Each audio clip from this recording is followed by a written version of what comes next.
அருமையான பெருமக்களே, சஹாபாக்கள்ல எப்ப நேர்வழி பெற்றார்களோ அவர்களின் மூலம் நேர்வழி பெற்ற எத்தனையோ கெட்ட வழியில இருந்தவர்கள் எல்லாம் சீர்திருத்தம் பெற்றார்கள்.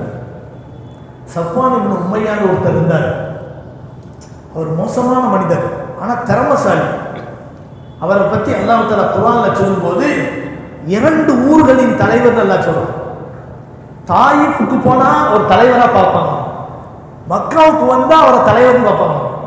தாயிஃபிலையும் செல்வாக்கு மிக்கவர், மக்காவிலையும் செல்வாக்கு மிக்கவர். அவர் பேர் என்ன?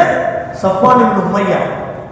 அழகும் அந்தஸ்தும் சிறந்த பேச்சாற்றலும் உள்ளவர். 2 ஊர்லயுமே அவரை தலைவராக கருவாங்க. அப்படிப்பட்ட சஃப்வான் இப்னு உமையா ஒரு காரியம் பண்ணார். பத்ர் போர்க்களம் நடக்குது. அப்போ உமைர் இப்னு வஹப் அப்படின்ற ஒரு மனிதனுடைய மகன் என்ன செய்யப்பட்டாரு? கைதியா பிடிக்கப்பட்டார். மக்காவில இருந்து மதீனாவுக்கு கூட்டிட்டு போயிட்டாங்க. முஸ்லிம்கள் பிடிச்சி இழுத்துட்டு போயிட்டாங்க, கைதிகளை பிடிச்சி இழுத்துட்டு போயிட்டாங்க. அப்போ அந்த உமைர் இப்னு வஹபுக்கு ஏற்பட்ட அந்த வெஞ்சத்திற்கு, பகைமைக்கு அளவே இல்லை. என் மகனை பிடிச்சி இழுத்துட்டு போயிட்டாங்க, அவரை அதாவது நஷ்ட ஈடு கொடுத்து கூட்டிட்டு வர்றதுக்கு என்கிட்ட காசு இல்லை. ஆனா இந்த முகமது பண்ற அநியாயத்துக்கு அளவே இல்லை. அந்த ஆளை எப்படியாவது கொல்லணும். மகனும் போயிட்டாரு, நம்மகிட்ட காசு பணமும் இல்லை, பெரிய கடனாளியா இருக்கிறோம் அப்படின்னு நினைச்சுக்கிட்டு காபாவை சுத்தி ஒரு ஹத்தீம்னு ஒரு எல்லை இது இருக்கு பார்த்தீங்களா, ஒரு செவர் இருக்கு பாருங்க, அதுக்குள்ள போய் உட்காந்துக்கிட்டு இப்படி சோகமா உட்காந்துருக்காரு. இப்படி ரொம்ப சோகமா உட்காந்துருக்காரு. சஃப்வான் இப்னு உமையா பெரிய பணக்காரர்.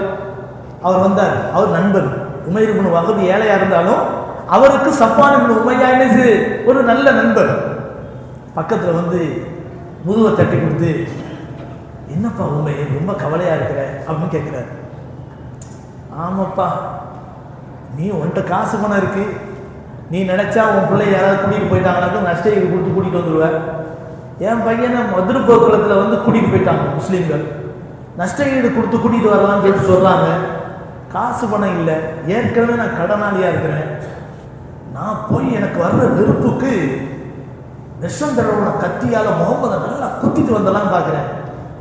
அப்படியே குத்தும் போது யாராவது என்னை பிடிச்சி கொண்டுட்டாங்கன்னு சொன்னா என் குடும்பத்தை யார் காப்பாத்துறது? அதனாலதான் நான் பொறுமையா